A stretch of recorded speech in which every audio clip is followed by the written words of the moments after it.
காலையில் பிரேக்ஃபாஸ்ட்டுக்கு தோசையும் ஊறுகாயும் தான் வச்சு சாப்பிட்டேன். பழைய மாவு இருந்துச்சு, அது கூட கோதுமை மாவு கலந்து தோசை செஞ்சுட்டேன். அப்புறம் மத்தியானத்துக்கு அவரைக்கொட்டை சாதம் செய்யலான்னு சொல்லிட்டு முந்தின நாளே அவரைக்கொட்டையை ஊற வச்சுட்டேன்.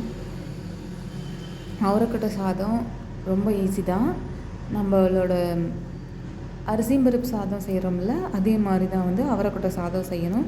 இதுக்கு எக்ஸ்ட்ரா இன்க்ரீடியன்ட்ஸ் என்னென்னு பார்த்தோம்னா, கொஞ்சம் சீரகம் எக்ஸ்ட்ராவும் ப்ளஸ் பெருங்காயத்தூளும் அது கொஞ்சம் போடணும். அப்புறம் வந்து நான் எப்போ சாப்பாடு செய்யும் போதும் என்ன பண்ணுவேன், இஞ்சி பூண்டெல்லாம் வந்து இடித்து வச்சு தான் செய்வேன்.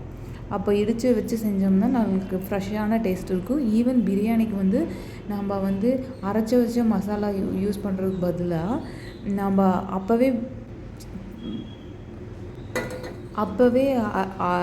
மசாலா அரைச்சி ஃப்ரெஷ்ஷாக நம்ம பிரியாணி எது வேணாலும் பண்ணாலும் டேஸ்ட்டாக இருக்கும். இதுதான் வந்து நாங்கள் சின்ன வயசுலேருந்து அவரை சாதம், பச்சை பயிர் சாதம், இதுதான் எங்களோட ஃபஸ்ட்டு பிரியாணி. இப்போ தான் வந்து பிரியாணினா சிக்கன் மட்டன் போடுறது.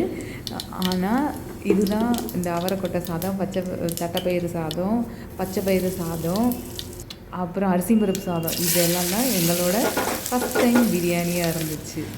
இப்போ தான் பிரியாணினா வேறு மாதிரி சாப்பிட்றோம். இது எண்ணெயில் வெங்காயத்து கூட நல்லா வதங்கின பின்னாடி தக்காளியை ஆட் பண்ணிக்கலாம். தக்காளி ஆட் பண்ணிவிட்டு இதெல்லாம் வந்து ரொம்ப ஈஸியான ரெசிபி. பிகினர்ஸுக்கு எல்லாத்துக்குமே வந்து ரொம்ப குயிக்காக நம்ம சாப்பாடு செஞ்சு முடிச்சிடலாம். இப்போ யாராவது திடீர்னு வீட்டுக்கு வந்துட்டாங்களோ இது நம்ம ஒரு மாதிரி 1 பாட் பிரியாணி நம்ம செஞ்சு கொடுக்குறது. இதுதான் 1 பாட் ரைஸ் எல்லாமே. இது கூட நான் வந்து பொட்டேட்டோ ஃப்ரை பண்ணியிருந்தேன். செம்மையாக இருந்துச்சு அந்த 2 காம்பினேஷனும். என்னோடய சண்டே வந்து என்னோடய லஞ்ச் நான் இப்படி தான் ஹெல்த்தியாக சாப்பிட்டேன். மோஸ்ட்லி நான் ஏன் சமைக்க ஆரம்பித்தேன்னா வந்து நான் ஹெல்த்தியாக சாப்பிடணும், அதுக்கோசரம் தான் சமைக்க ஆரம்பித்தேன். இப்போ வந்து எனக்கு சமைக்கிறதுல எனக்கு ரொம்ப இன்ட்ரெஸ்ட் ஆயிடுச்சு.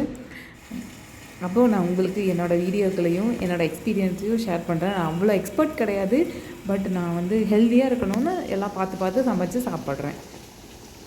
பொட்டேட்டோ பாருங்கள் செம்மையாக வந்துருந்துச்சு, செம்ம டேஸ்ட்டாக இருந்துச்சு, ஒரு நான்வெஜ்ஜுக்கு ஈக்குவலாக இருந்துச்சு.